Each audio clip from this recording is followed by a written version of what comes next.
G7 summit की कहानी क्या है जिसमें हिस्सा लेने पीएम मोदी इटली जा रहे हैं।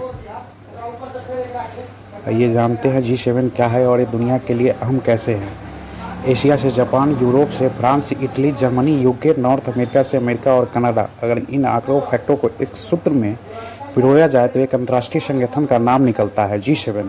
ये दुनिया के 7 सबसे ताकतवर और औद्योगिक नज़रियों से सबसे समृद्ध देशों का ग्रुप है। यह देश प्रत्यक्ष और अप्रत्यक्ष तरीके से समूची दुनिया के चाल चरित्र तय करते हैं।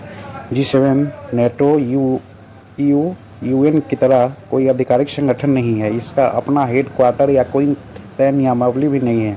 इसके बावजूद G7 ने दुनिया की कई बड़ी समस्याओं को सुलझाने में मदद की है। G7 इतना अहम क्यों? G7 एक ग्लोबल पॉलिसी फोरम है जिसमें शामिल 7 देश मिलकर पूरी दुनिया को प्रभावित करने वाले मुद्दों पर चर्चा करते हैं। अर्थव्यवस्था के नज़रिए से दुनिया के 9 सबसे बड़े देशों में से 7 G7 में हैं। प्रति व्यक्ति आय के मामले में दुनिया के 15 टॉप देशों में से 7 G7 के सदस्य हैं। G7 देश दुनिया के 10 सबसे बड़े निर्यातकों में शामिल है। इसके अलावा G7 के सदस्य यूनाइटेड नेशन को डोनेशन देने वाले टॉप देशों की लिस्ट में भी है। इस बार किन मुद्दों पर चर्चा? जलवायु परिवर्तन, मध्य पूर्व और इजरायल गाजा के बीच हो रहे संघर्ष पर चर्चा होगी।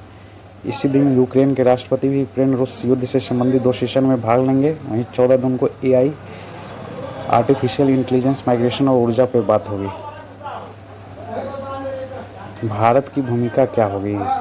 G7 शिखर सम्मेलन में मेजबान देश अक्सर दूसरे अहम देशों और संगठनों को आमंत्रित करते हैं जिन्हें वो विशेष अतिथि और पर्यवेक्षक के तौर पर बुलाते हैं। इसका उद्देश्य वैश्विक मुद्दों पर व्यापक चर्चा करना और विभिन्न दृष्टिकोणों को शामिल करना है।